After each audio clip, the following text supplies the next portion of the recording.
DJT stock analysis Wednesday update. Am I buying?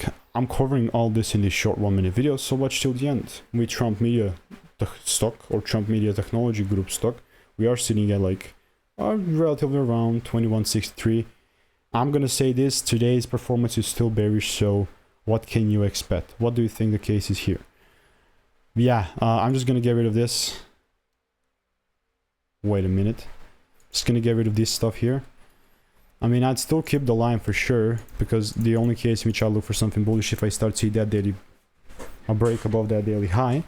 Why nothing else? Purely that's because that's what the daily high is at for. You know, if there was like another upside movement and a pullback rule got met, this would have been like the daily high, but now it's this. So yeah, like what I'm really gonna do is just wait. You know, in any case, if I start seeing like that wake of accumulation start happening here, I might look for something bullish, but for right now, that's the season. It's a waiting season.